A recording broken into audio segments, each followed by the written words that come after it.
Meu nome é Rui de Queiroz, sou professor da Centro de Informática.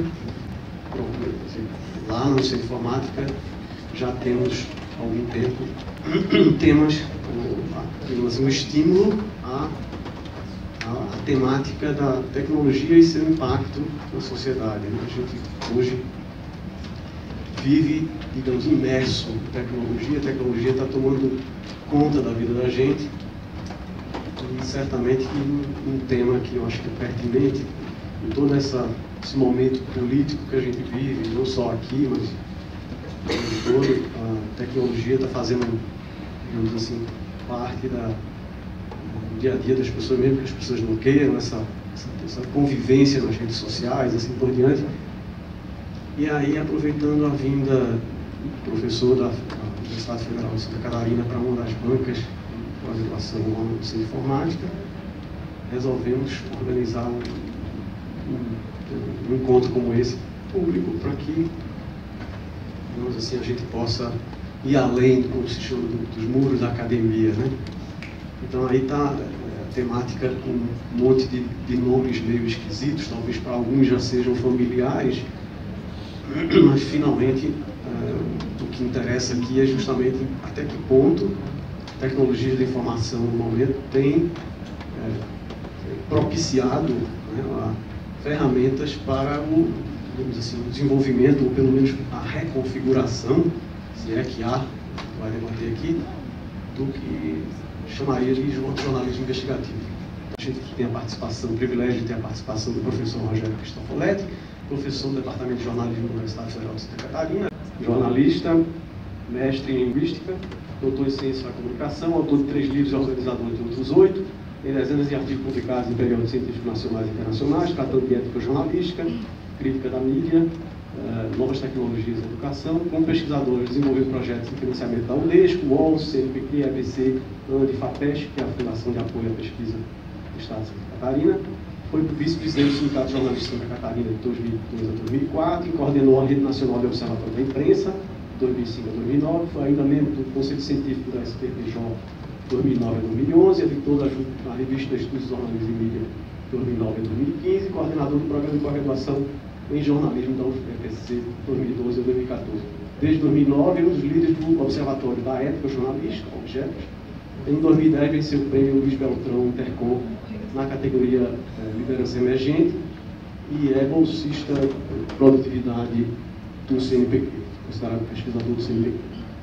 Depois temos um colega daqui de Recife, professor Luiz Carlos Pinto, possui graduação em jornalismo pela Federal de Pernambuco, mestrado em sociologia pela UFPE também, em 2005, e doutorado por essa mesma instituição de ensino. Realiza pesquisa sobre sociologia da técnica, apropriação tecnológica e tecnologias livres, tem interesse em sociologia da comunicação, web, ativismo, modernidade e pós-modernidade, reflexividade, pedagogia e, de forma geral, nos cruzamentos entre cultura, arte, tecnologia e política. Atualmente é professor do curso de jornalismo da Católica de Pernambuco, é também um dos integrantes do chamado coletivo Marco Zero Conteúdo, um coletivo de jornalismo independente, criado aqui na cidade.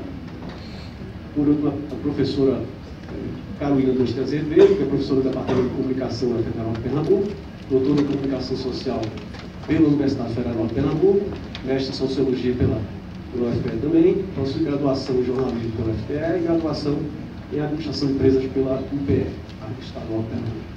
Atualmente realiza pesquisa em cartografias digitais, narrativas e ciberativismo. Então, para dar um pouco de tom, eu vou tocar aqui um clipe de 1 minuto de um anúncio comercial, acho que foi talvez o anúncio comercial mais premiado nos Estados Unidos, talvez no mundo todo. E foi produzido, inclusive dirigido pelo diretor daquele filme cult, aquele Blade Runner, Caçador de Androides. Então, é só para dar um tom.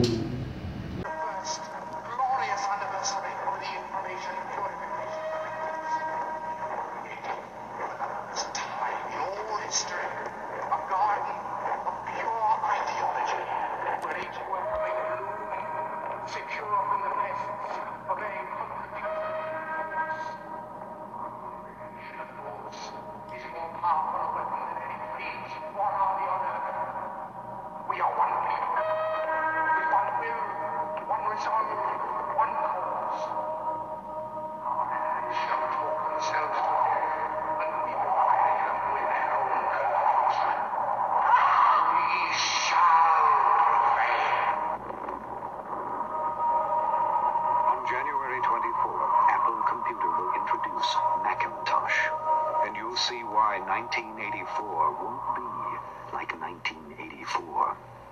A mensagem subliminar, ou talvez nada de subliminar bem explícita, é a relação entre tecnologia e, em certo sentido, o empoderamento, pode-se dizer assim, do indivíduo a partir daquela chamada revolução do computador pessoal, né?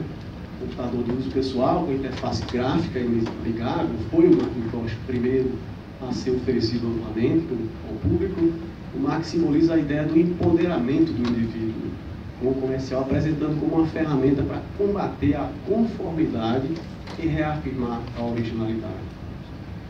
Até um tempo atrás era difícil imaginar que os países do chamado mundo árabe viessem a ter uma revolução que houve, no caso, a chamada Primavera Árabe, né? Então, a verdade é que a tecnologia tem transformado como participantes da nossa democracia, como cidadãos, como eleitores, como membros de uma sociedade interconectada, transformações importantes na forma como votamos, no modo como os votos são contados, na maneira como protestamos, na forma como demandamos transparência sobre a coisa pública, no modo como nos reunimos para reivindicar uma causa coletiva, né?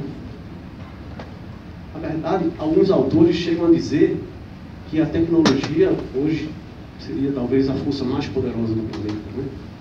E esse autor chega a extrapolar, dizer que a tecnologia, num certo sentido, é a extensão da vida evolucionária. Considerar que a tecnologia talvez fosse uma entidade biológica que formaria talvez o sétimo reino da vida. Isso chega um pouco a exagerar. Mas, de qualquer forma, entre outras coisas, segundo ele e alguns, digamos assim, concordam com as visões dele, a tecnologia quer, na verdade, incrementar a diversidade, a complexidade, beleza e eficiência, e você busca pela escolha, num certo sentido, no espírito do empoderamento do indivíduo, de aumentar as escolhas. E, inclusive, tem um livro dele recente, eu recomendo quem tem interesse por esse tema, chamado, meio que provocativamente, o que a tecnologia deseja. Será que a tecnologia deseja alguma coisa? E, no caso específico do tecnologia para o desenvolvimento ou para a suposta reconfiguração do jornalismo investigativo, o que a gente imagina, fazendo uma espécie de provocação também? No final das contas, o jornalismo investigativo pode ser, digamos assim, ajudado pela tecnologia, no sentido, hoje em dia, de proteção à fonte, que eu acho que é fundamental para a atividade jornalística, principalmente quando se trata de revelar, digamos, ao público informações que poderosos estão querendo esconder. Então, a proteção à fonte é fundamental, porque a fonte não tenha receio de sofrer retaliação. É como se a gente imaginasse que até um certo tempo haveria somente a chamada surveillance, que é uma palavra em francês, que quer dizer essencialmente a vigilância.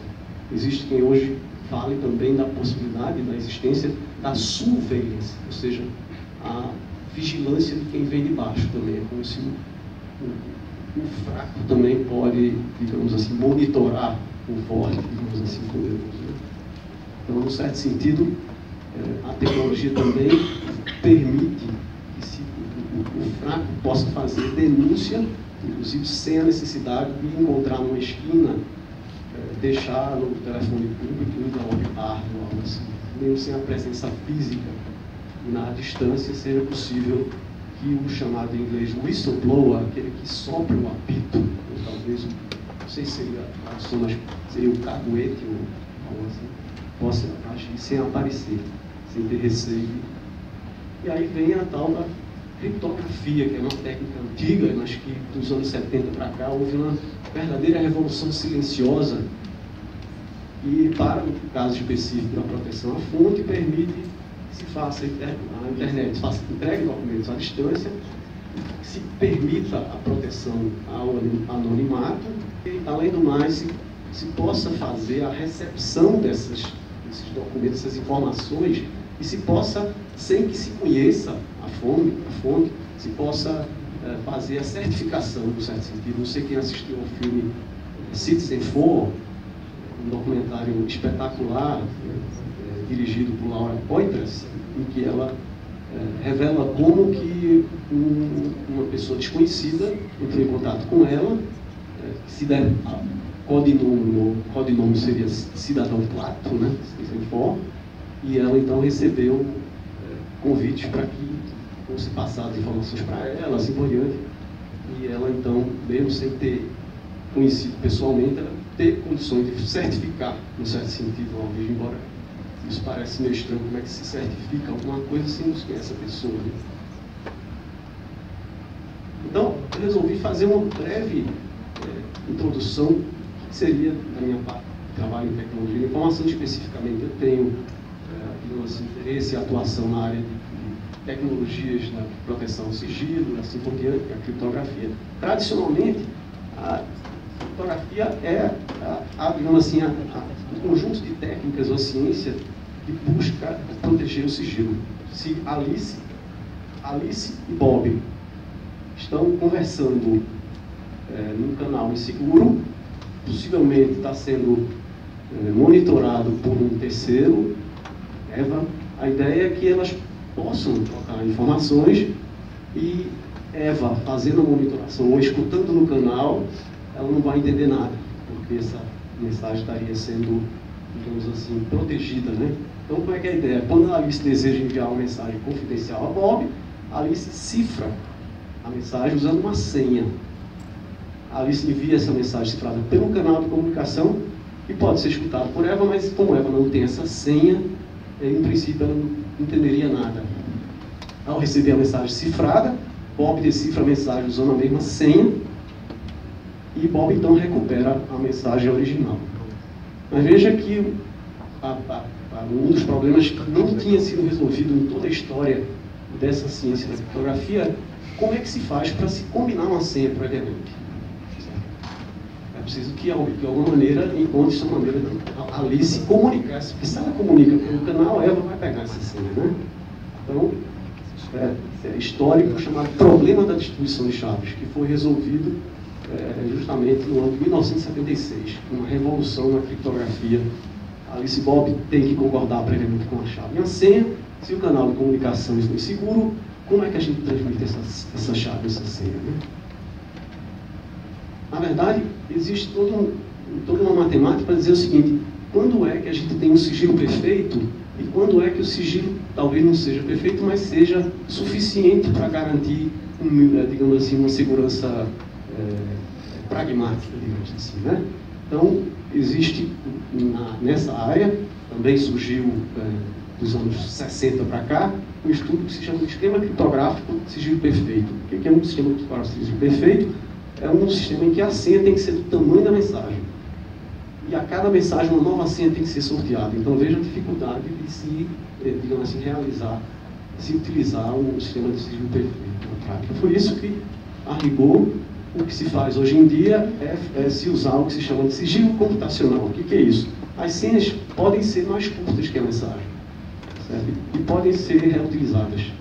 Porém, qualquer operação criptoanalítica seria Eva tentar decifrar, através até de um processo computacional, a senha ou a mensagem, mas qualquer operação criptoanalítica bem sucedida é demasiado complexa para ser econômica. Então, o que se faz hoje em dia com o que foi moderno? Cria-se esquemas em que, mesmo que Eva tenha um computador mais poderoso do planeta, ela não tem tempo hábil. Se ela tivesse o tempo todo do mundo, talvez ela pudesse, porque o sigilo não é perfeito. Mas se aposta o que seria inviável de Eva decifrar essa mensagem em tempo hábil, né? Então, foi que aí que surgiu o que se chama criptografia de chave pública, em que a única maneira de preservar a confidencialidade de 1976 em um mundo que era conectado era encriptar as comunicações eletrônicas, ao mesmo tempo permitindo ao destinatário decifrar, encontrar uma maneira de autenticar as fontes dessas mensagens. Diffie, que é digamos, o principal pioneiro dessa criptografia de chave pública, viram que as formas convencionais de atingir esse objetivo, a assinatura física, por exemplo, e a troca de chave privada via canais seguros, não seriam adequadas para o desafio que se apresentava. O que era necessário era um sistema que permitisse a estranhos se comunicarem em segredo, sem ter que fazer arranjos de antemão, sem ter que combinar uma chave previamente, né? Então, o que é a ideia? A proteção ao sigilo faz o seguinte: uma senha é usada para encriptar e outra senha para decriptar. Então, Alice quer mandar uma mensagem confidencial para Bob, ela tem que apenas descobrir qual é a chave pública de Bob. E aí, não precisa Bob combinar com ela, ele pode publicar isso. E todo mundo que tem a chave pública de Bob pode apenas encriptar a mensagem para ele, não pode revelar ou decifrar as mensagens que vão para ele. Proteção e a integridade é outra coisa que apareceu justamente com a criptografia de chave pública, as chamadas assinaturas digitais, ou certificados digitais. É quando justamente se inverte. Quem vai assinar um documento, vai certificar um documento digitalmente, usa a chave privada. Mas qualquer um pode conferir usando a chave pública. Então é como se fosse ir no banco e alguém conferir a sua assinatura desde que tenha o cartão do banco, né? Então, na verdade, com essa história da criptografia moderna, apareceu justamente digamos assim, essa relação íntima entre o que se chama complexidade computacional e criptografia moderna. O que acontece? Quais são as funções matemáticas que são difíceis de inverter? Por exemplo, multiplicação. Você pega dois números bem grandes, multiplica e entrega para alguém como se fosse uma chave pública. Para ele descobrir a chave privada, ele teria que descobrir os fatores. Só que leva muito tempo, então fica inviável. Então, justamente, a complexidade computacional estuda os recursos necessários para se resolver esses problemas computacionais, tempo e memória, e identifica problemas que são infactíveis de resolver. E a criptografia moderna vai buscar a infactibilidade de problemas de forma a obter a segurança conforme a dificuldade do problema matemático. Então, justamente, aí eu trago uma citação de um dos cypherpunks, um desses ativistas da criptografia, que é um dos que, digamos, tem sido muito atuante no desenvolvimento do projeto Tor. Me parece que recentemente ele deixou o projeto, mas ele foi um dos que mais atuou. Ele diz assim: o abuso de autoridade é derivado da violência. É preciso reconhecer que com criptografia nenhuma violência jamais vai resolver o problema matemático.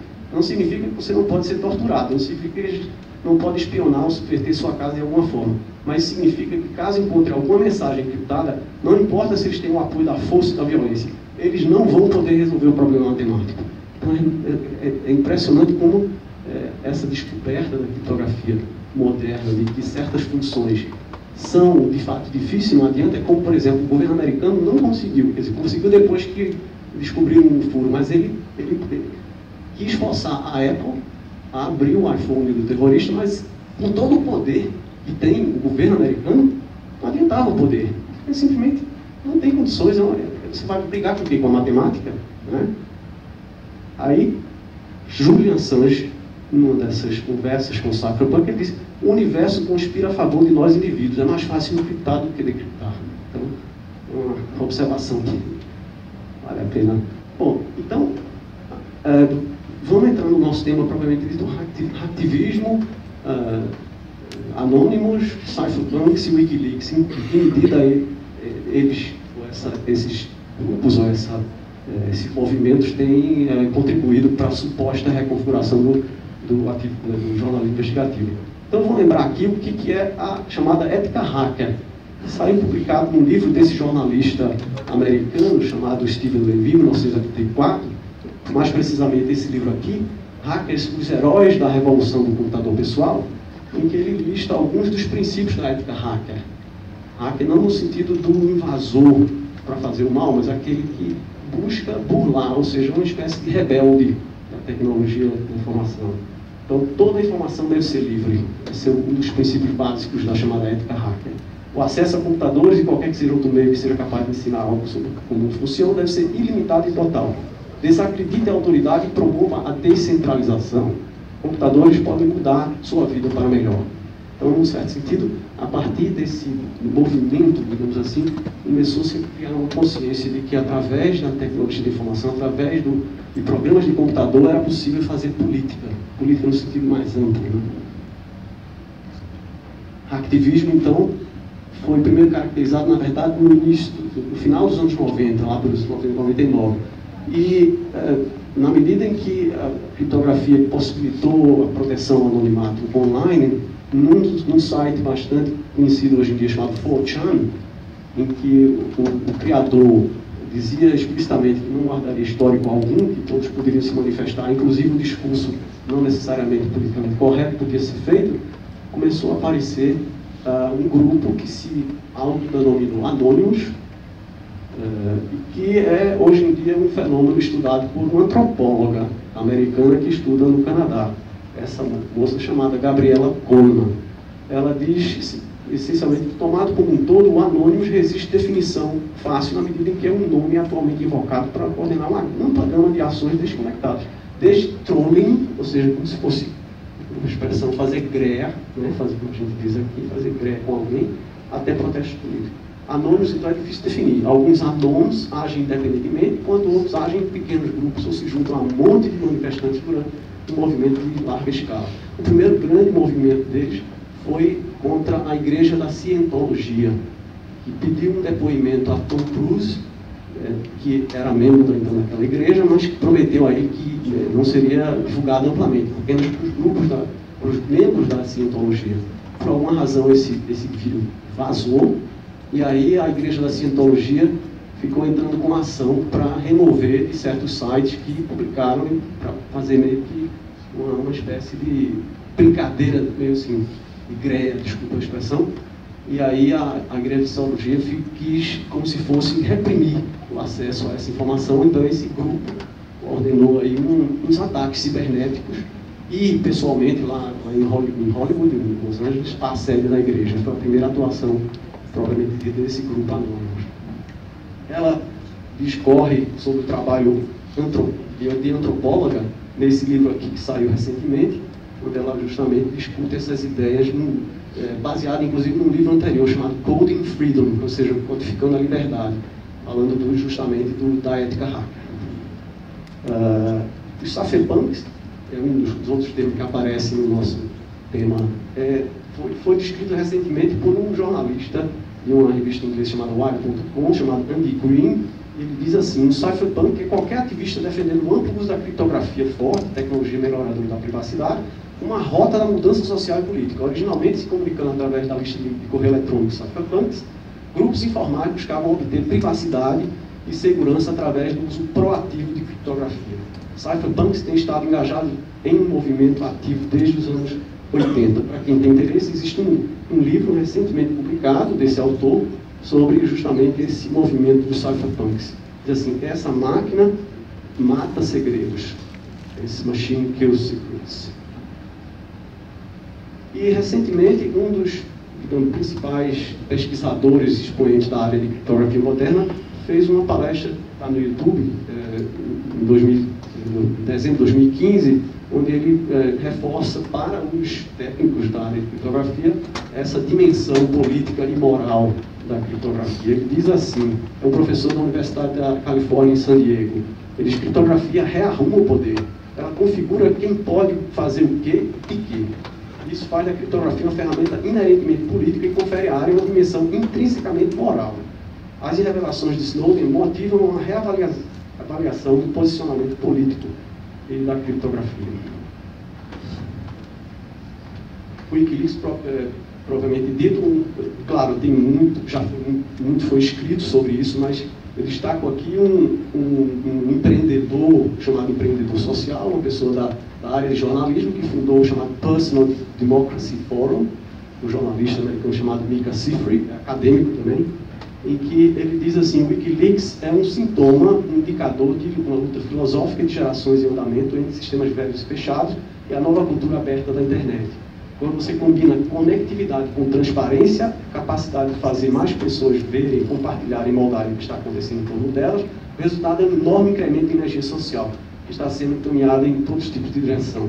Então, para quem não conhece os detalhes, o Wikileaks é essencialmente um portal, uma espécie de Wikipédia, em que qualquer um pode, digamos, fazer upload de documentos e ter a certeza, ou pelo menos quase certeza, de que não vai ser identificado. Então é uma espécie de envelope pardo cibernético disponível para qualquer denunciante, qualquer um que queira fazer uma denúncia de mal feito por alguma organização ou instituição poderosa.